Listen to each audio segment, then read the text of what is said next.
4 मार्च को बहरा हिंद के अंदर एक ईरानी फ्रिगेट, जो कि एक छोटा जहाज होता है जिसका नाम दीना था, उसको अमेरिका ने एक टारपीडो फायर करके तबाह कर दिया। ये टारपीडो एक आबदोज से फायर किया गया था और कहा यह जा रहा है कि दूसरी जंग अजीम के बाद ये पहला मौका है कि टारपीडो फायर करके दुश्मन के किसी जहाज को तबाह किया गया है। अमेरिकन इस कामयाबी को एक बड़ी कामयाबी समझ रहे हैं, लेकिन दर हकीकत ये कोई बहुत बड़ी कामयाबी नहीं है, बल्कि ये अमेरिकन की नेवल हिस्ट्री में एक बहुत ख़राब मिसाल गिनी जाएगी, बल्कि दुनिया की नेवल हिस्ट्री में इसको एक बहुत बुरी मिसाल समझा जाएगा और ये तारीख में रकम होगी।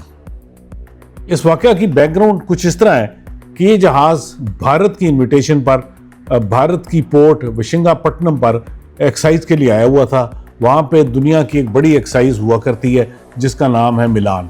इसमें काफ़ी मुल्कों के बहरी जहाज़ शामिल थे और एक्साइज के ख़त्म होने के बाद ये जहाज़ अपने अपने मुल्कों की तरफ रवाना थे।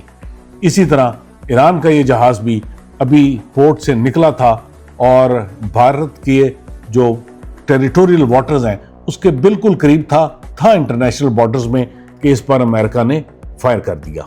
ये फायर जैसा मैंने पहले कहा बगैर किसी वार्निंग के हुआ, लेकिन ज़्यादा इम्पॉर्टेंट ये है कि ये देखना कि इस फायर के बाद, जहाज़ तबाह होने के बाद जो सीक्वेंस ऑफ एक्शंस हुई, जो मुख्तलिफ मुल्कों का रिस्पॉन्स था, जो मुख्तलिफ मुल्कों का रिस्पॉन्स होना चाहिए था, वो क्या था। इस जहाज़ में 80 से ऊपर क्रू का अमला मारा गया, 32 के करीब लोग जिंदा थे जो कि पानी में तैर रहे थे। तो अमेरिका जो बहुत बड़ी एक नेवी की पावर है, ये सबसे पहले उसका फ़र्ज़ बनता था कि वो एक रेस्क्यू ऑपरेशन लॉन्च करता और जो जिंदा लोग थे उनको बचा लिया जाता, लेकिन अमेरिका ने ऐसा कोई काम नहीं किया। इसके बाद दूसरी जिम्मेदारी भारत पर आती थी, क्योंकि भारत मेज़बान मुल्क था।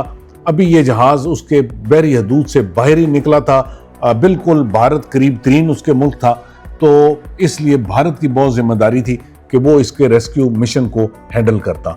लेकिन भारत ने भी ऐसे मौके पर ऐसे जहाज़ के करीब जाना मुनासिब ना समझा जिसको अमेरिकनों ने मारा था। और ये है भारत की इंडिपेंडेंस, ये है भारत की वो कोशिश जिसमें वो बहरा हिंद के अंदर अपने आप को एक नेवल पार बनाने की कोशिश कर रहे हैं। इस जहाज़ में जो सर्वाइवर थे उसकी मदद की श्रीलंका ने। श्रीलंकन नेवी ने फौरन रिस्पॉन्ड किया, रेस्क्यू मिशंस भेजे और जितने लोग जिंदा थे उनको लेके श्रीलंका की हदूद में ले आए। जो लोग मारे जा चुके थे, शहीद हो चुके थे, उनकी डेड बॉडीज को भी रिकवर करके बाहर लाया गया। जबकि श्रीलंकन नेवी ने बहुत अच्छा काम किया, लेकिन भारतीय नेवी और अमेरिकन नेवी ने वो काम किया जो तारीख में कोई एक अच्छी एग्जाम्पल के तौर पर नहीं देखा जाएगा। जो बहरी अफवाज होती हैं, इनकी रवायात और तारीख सदियों पर मुहित होती है।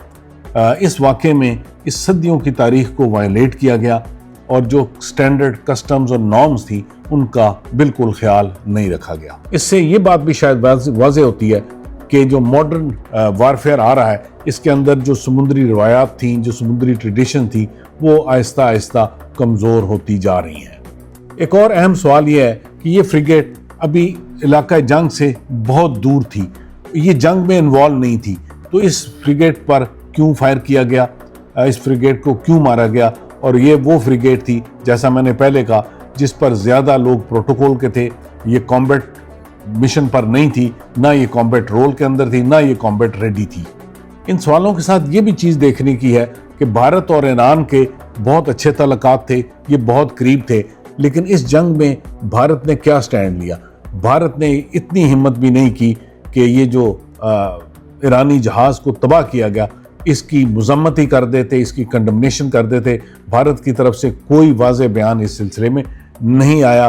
भारत को ये ख्याल भी नहीं आया कि ये एक जहाज़ था जो उनकी इन्विटेशन पर भारत आया हुआ था, ये एक जहाज़ था जो उनकी समुद्री हदूद के बिल्कुल बाहर तबाह किया गया। इस पर भारत की कुछ ऑब्लिगेशंस बनती थी, लेकिन किसी ऑब्लिगेशन का ख्याल नहीं किया गया और एक मजम्मती बयान तक जारी नहीं किया गया।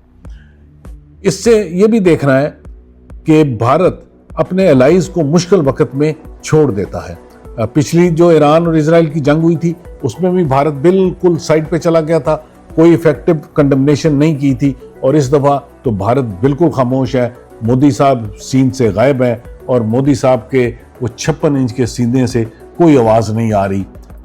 भारत चुप रहने में अपनी आफियत समझ रहा है और इस सारी इंटरनेशनल कॉन्फ्लिक्ट में बिल्कुल साइड पर बैठा है। हालांकि उसके क्लेम्स बहुत बड़े हैं, वो एक दुनिया की बड़ी ताकत अपने आप को बनाना चाहता है, वो बहरा हिंद की बड़ी नेवी बनाना चाहता है, लेकिन रोल उसका ये है कि वो अपने जो साथी हैं, इत्तेहादी हैं, उनके साथ खड़ा होना तो दूर की बात, उनके लिए बयान देने को भी तैयार नहीं है। इन वाक़यात से ईरान को भी एक सबक मिल जाएगा, ईरान की फ्यूचर हुकूमतों को, कि भारत पर कितना एतबार किया जा सकता है और कितना रिलायबल भारत है। हमने इस ईरान और इजराइल की जंग और ईरान और अमेरिका की जंग में ये देखा है कि जो भारतीय रोल है वो बिल्कुल म्यूटेड है। भारत ने ना उनके फेवर में बयान दिया है, ना किसी के मुखालफत में बयान दिया है, बल्कि बिल्कुल साइड पर बैठ के अपना जो स्ट्रेटेजिक रोल है वो बिल्कुल अदा नहीं किया। पाकिस्तान एक छोटा मुल्क होने के बावजूद इसमें बड़े वाज़ेह पोजीशन ली है। पाकिस्तान ने जहाँ पे जो चीज़ कंडेम करने वाली थी उसको कंडेम किया है। पाकिस्तान ने, ईरान ने जो मुख्तलिफ अरब मुल्कों पर, टर्की पर हमला किया है उसकी मज़म्मत की है। पाकिस्तान ने जो इजराइल ने ईरान पर हमला किया उसकी मज़म्मत की है। तो पाकिस्तान अपने असूली मौक़िफ़ पर कायम रहा है, लेकिन भारत कहीं नज़र नहीं आया।